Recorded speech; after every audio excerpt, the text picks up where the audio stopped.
კი პირველ რიგში ღონისძიებით რომ დავიწყოთ, რამდენად მნიშვნელოვანია ის ინფრასტრუქტურული პროექტები, რომლებზეც მოვისმინეთ თბილისის მერისგან და თქვენს რომ შეახსენოთ. დღეს დედაქალაქის მერმა წარადგინა პრეზენტაცია ინფრასტრუქტურის სფეროში დედაქალაქის განვითარების შესახებ და თქვენ ყველა დარწმუნდით, რომ შედეგები არის ნამდვილად შთამბეჭდავი. ყველა მიმართულებით იქნება ეს გზების მშენებლობა, ხიდების მშენებლობა, რეაბილიტაცია, წყალმომარაგების სისტემების გაუმჯობესება, ყველა კუთხით იგივე ავარიული შენობების რეაბილიტაცია, ძველი თბილისის უბნების განახლება, რეაბილიტაცია, დასუფთავება, გამწვანება, ყველა მიმართულებით არის ძალიან შთამბეჭდავი შედეგები. მე მახსოვს დაახლოებით 10-12 წლის წინ, როდესაც კახკალაძე არ იყო ჯერ კიდევ დედაქალაქის მერი, მაშინ თბილისი იყო ბოლოდან მეორე ადგილზე ევროპულ დედაქალაქებს შორის გამწვანების თვალსაზრისით. დღეს თბილისი არის ერთ-ერთი ყველაზე გამწვანებული ევროპული დედაქალაქი, რაც არის რა თქმა უნდა კახკალაძის დამსახურება და მთლიანად მერიის გუნდის დამსახურება. რა თქმა უნდა ეს განვითარება უნდა გაგრძელდეს შემდეგი 4 წლის განმავლობაში და დარწმუნებული ვარ, რომ 4 წლის თავზე ჩვენი დედაქალაქი იქნება კიდევ უფრო მეტად განვითარებული, მის ინფრასტრუქტურა იქნება კიდევ უფრო მეტად დახვეწილი, იქნება კიდევ უფრო მეტად გამწვანებული და ჩვენი დედაქალაქი დარჩება გამწვანებულ სუფთა დედაქალაქად, რაც არის ძალიან მნიშვნელოვანი ბუნებრივია. თლიანად ჩვენი ქვეყნისთვის და განსაკუთრებით ჩვენი დედაქალაქის შესახებ. და ირაკლი, მე მინდა გითხოთ კორუფციის წინააღმდეგ ბრძოლა, თქვენ დაანონსეთ, რომ ერთ-ერთი მთავარი პრიორიტეტი იქნებოდა და გქონდათ გაცხადებული ეს პოზიცია და მე მინდა გითხოთ ამ კონტექსტში კორუფციის ბრალდებით დაკავებული ყოფილი მაღალჩინოსნის საქმეზეც თქვენ როგორ შეაფასებთ? მე კონკრეტული საქმის დეტალებში ვერ შევალ, ეს არის სამართალდამცავი ორგანოების კომპეტენცია და ისინი შეისწავლიან ასეთ საკითხებს და ისინი რეაგირებენ ასეთ საკითხებზე. დანარჩენი უნდა დაველოდოთ გამოძიების შედეგებს. ზოგადად, რა თქმა უნდა, კორუფციასთან ბრძოლა რჩება ჩვენს ერთ-ერთ უმთავრეს პრიორიტეტად. ჩვენ გვაქვს ამბიციური მიზანი გაშღერებული მასთან დაკავშირებით, რომ გვინდა სამეულში, ევროპის სამეულში შევიდეთ კორუფციის სიმცირის თვალსაზრისით. ამ კუთხით ძალიან ბევრი ცვლილება განხორციელდა საქართველოს მთავრობაში, ზოგადად ხელისუფლებაში.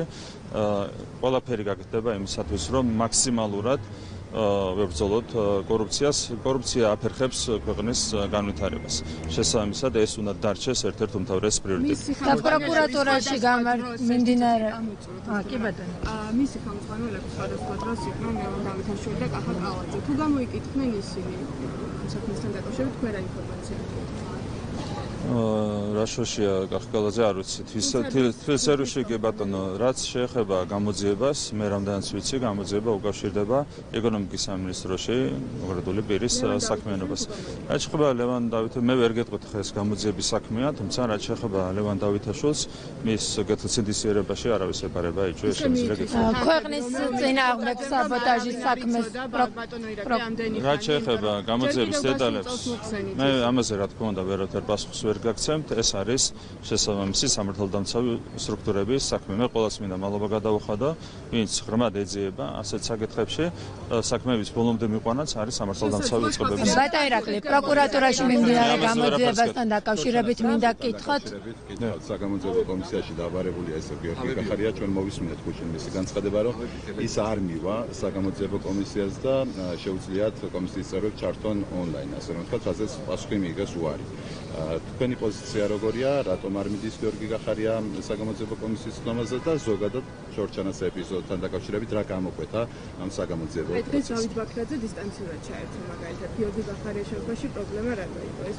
მე ვერ გეტყვით, მე ზოგადად მაქვს შაბეშტილება, რომ კახარია გაურბის კითხვებზე პასუხის გაცემას და ამის გამო ითხოვს ის განსხვავებულ ფორმას ასე ვთქვათ დიალოგისთვის, თუმცა მე მგონია რომ სწორედ მის ინტერესებში უნდა იყოს თუ მართალია. რა თქმა უნდა მე სხვა აზრი მაქვს, მაგრამ თუ მართალია მის ინტერესებში უნდა იყოს კომისიის ხდომაზე მისვლა და კითხვებზე პასუხის გაცემა. ბატონო ირაკლი, ამ თემაზე მინდა გითხოთ. ნახეთ, როდესაც მე ვიცი რომ წერილის თანახმად ის რამდენიმე კვირით არის წასული საქართველოდან, ეს ღიმილის მონგრელია, ხო? ანუ ასე სამარცხვინოდ გაქცევა საგამოძიებო კომისიიდან არის რა თქმა უნდა, შეფასებაც არ ჭირდება ამ ყველაფერს, მას რომ კონდეს კითხვებზე პასუხები, რა თქმა უნდა, ამას არ გააკეთებდა. აჩხა ჯორჯანა საქმეს აქაც გამოძიება უნდა უნდა დასრულდეს. ეს არის საპარლამენტო საგამოძიებო კომისიის საქმე, ეს არის სამართალდამცავი უწყებების საქმე. ნუ ჩემთვის ზოგადად სურათი არის დღესავით ნათელი. ეს იყო მინი მოდელი იმისა, რაც გააკეთა სააკაშვილმა 2008 წელს. შესაბამისად, დანარჩენი არის. ანუ თქვენი ვერსია რა არის? დამოუკიდებლად რატომ იმოქმედა მაშინ ბატონო? რაც შეეხება ადამიანის დაჭერას, არ დაჭერას, ასეთ საკითხებს. ასეთი საკითხები წყდება სამართალდამცავი სტრუქტურების მიერ. რაც შეეხება ჯაფარიძეს, მე არ ვიცი, ინფორმაცია არ მქონდა აქამდე. როდესაც ადამიანი ჩადის კანონდარღვევას, მით უმეტეს სისხლისამართლის დანაშაულს, ბუნებრივი რეაგირება იქნება. რა თქმა უნდა. ეს არის სახელმწიფო კაცის სასჯელია, მაგრამ პარალელურად ოპოზიცია რო არის წარმოქმნილი, ეს არის ოპოზიციის პრობლემა, ხო? რა თქმა უნდა. ნახეთ. აი პარალელი გავავლოთ. წულგიანის კითხვები. აქ თეატრულგიანზე კი არ არის საუბარი, აქ არის საპარლამენტო საგამოძიებო კომისიის თავმჯდომარეზე საუბარი. როდესაც საგამოძიებო კომისიას მის თავმჯდომარეს აქვს კითხვები, ყველა არის ვალდებული პატივის წესს ქვეყნის კონსტიტუციას არაღერებენ წავნეს ციხეში. ბატაირაკი, ჩორჩანას ეპიზოდს მინდა რომ დავუბრუნდე. თქვენ უშუალოდ ბოდიშკებას ხედა. ამ მდგომარეობამდე ეს ადამიანები მიიყვანა deep state-მა. არაინტერესებთ, ანუ მათ არაინტერესებთ საკუთარი აგენტების ბედი. არაინტერესებთ ციხეში იქნება აგენტი. ციხის გარეთ იქნება, რა ბედი ეწევა პოლიტიკურად, არაფერი არ აინტერესებთ. როცა ხარ deep state-ის აგენტი, უნდა შეეგო იმას, რომ თუ დაჭერდათ, გაიძულებენ კანონის დარღვევას, კონსტიტუციის დარღვევას, შეიძლება მოხდეს ამის გამო ციხეში, ეს არის deep state-ის აგენტების ბედი. ბატაირაკი, ჩორჩანას ეპიზოდს მინდა რომ დავუბრუნდე ერთი მე დავასახე და მე ერთი. მათ განაცხადეს, რომ ამბობენ, რომ მისი ყველა ქმედება, ეგრეთ წოდებული deep state-ის წარმომადგენლები, ასე ვთქვათ, მათივე სიტყვებით რომ ვთქვათ და რეალურად ის არ ასრულებს დიპლომატიისთვის დაკისრებულ რეალურ ფუნქციას. და მისი ყველა ქმედება არის როგორმე შეცვალო ხელისუფლება ძალის მე ჩემი პოზიცია შემიძლია გითხრათ ბატონ თერჩინსკისთან დაკავშირებით, ეს არის ტრაგიკული პიროვნება, ეს შემიძლია გითხრათ, მას არ აძლევენ ელჩად მუშაობის საშუალებას. ეს არის ჩემი ძალიან მკაფიო შეფასება, ის აიძულეს ჩარეულიყო დემოკრატიულ არჩევნებში საქართველოში, როდესაც პირდაპირ გამოხატა საკუთარი პოზიცია საზოგადოების წინაშე. საზოგადოებას მოუწოდებდა გამოსულიყვნენ საარჩევნო უბნებზე და ხმა მიეცათ მოქმედი ხელისუფლების წინააღმდეგ. მე ეს არ მithქვამს, არ ვიცი. მე ამ შეფასებაში არ მინდა, არა, მე არ მithქვამს არც დათანხმებაზე, არც არ დათანხმებაზე. ეს შემიძლია გითხრათ ერთი რამ, რომ ის არის ტრაგიკული პიროვნება, ამ ადამიანს არ აძლევენ იმის საშუალებას, რომ იმუშაოს ელჩად. დანარჩენი თქვენთან თქვენთან გამოგიტანიათ დასკვნები. არა, რა თქმა უნდა, არა. ასე ფიქრობენ ხალხი? რა თქმა უნდა, არა. ჩვენ ბატონ ჰერჩინსკისთანაც ვრჩებით სამხრივი მეგობრობის რეჟიმში და ეს რეჟიმი გაგრძელდება. ბატაირაკი, ჩორჩანას ეპიზოდს მინდა რომ დავუბრუნდე. თქვენ უშუალოდ აი რა კითხვები გაქვთ გიორგი გახარიასთან და რა ვერსია მათ შორის, რატომ იმოქმედა მაშინ დამოუკიდებლად ყოფილმა პრემიერ-მინისტრმა ყველასთან გულისხმობს საგუშაგოს ჩადგმას. მე უფრო კომპლექსურად მინდა დაგანახოთ გახარიას ქმედებები. ეს არ იყო მარტო იზოლირებული შემთხვევა, ხო, როდესაც მან რაღაც პროვოკაცია განახორციელა, რასაც მოყვა ქვეყნის ძალიან მნიშვნელოვანი ინტერესების დაზიანება, ხო? მანამდე იყო იგივე ბასიანის შემთხვევა, მანამდე იყო პანკისის შემთხვევა, უამრავი შემთხვევა, როდესაც გახარია გამდა ნაბიჯებს, რასაც ქვეყნისთვის მოქონდა სერიოზული ზიანი.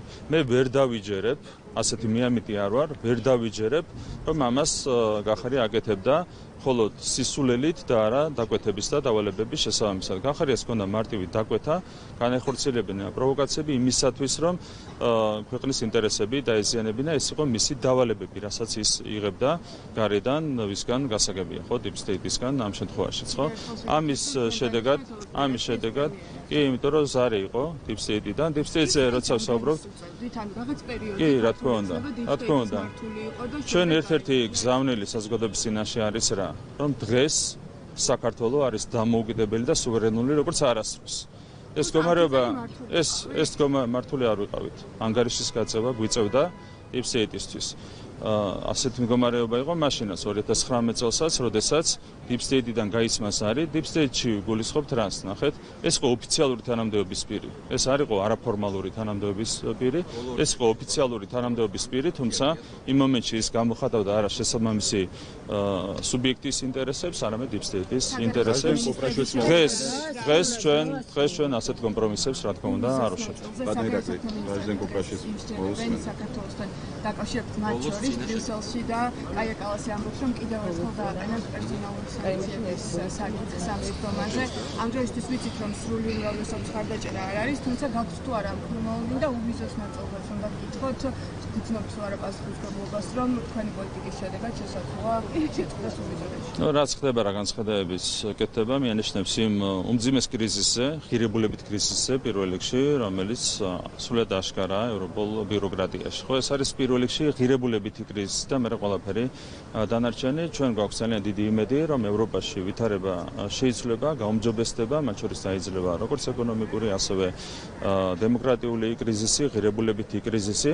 ჩვენ გვაქვს სურვილი 2030 წელს გავხდეთ ევროკავშირის სრულუფლებიანი წევრი ქვეყანა, მაცადეთ, ნერვიულობთ.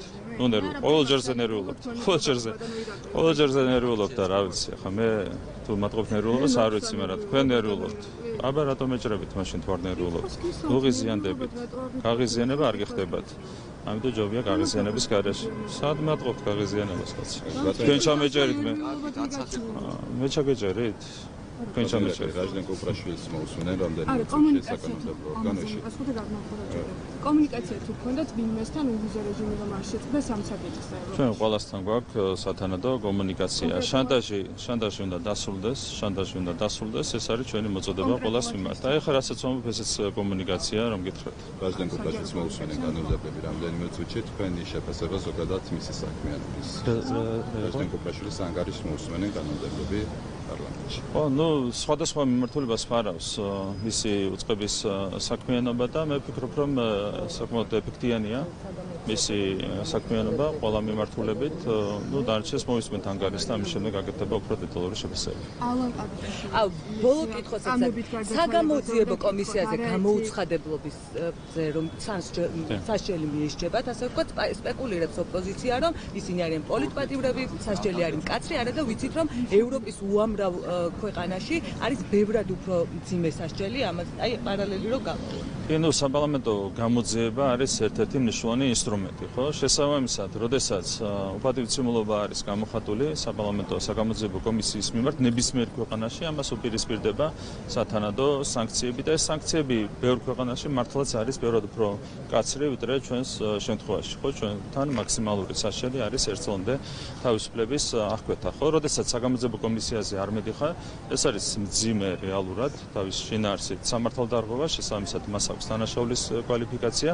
კიდევ ერთხელ გავიმეორებ, რომ არის არაერთი ევროპული ქვეყანა, სადაც სანქცია არის კიდევ უფრო მკაცრი ასეთ სამართალდარღვევასთან დაკავშირებით.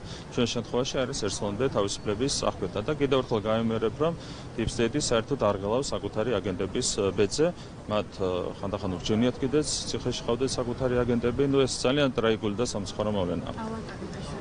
სავარაუდო წამებასთან დაკავშირებით მოგკითხოთ, არაერთი თვითმფრინავი საუბრობს ამაზე, რომ გუდანი ნაწილადების პოლიციის განყოფილებაში აკიტაშვილი აწამეს, რის შედეგადაც ის გარდაიცვალა. ამ დრომდე არ არიან ის პირები მოხსნილი თანამდებობიდან, ვისაც აბედონ ხელს თვითმფრინავები. თქვენი აზრით, რამდენად მნიშვნელოვანია, რომ ეს პირები პირველ ეტაპზე ჩამოშორდნენ, თუნდაც მე ვერ გეტყვით, მივიღებთ ამასთან დაკავშირებით ინფორმაციას და მე გეპასუხებთ.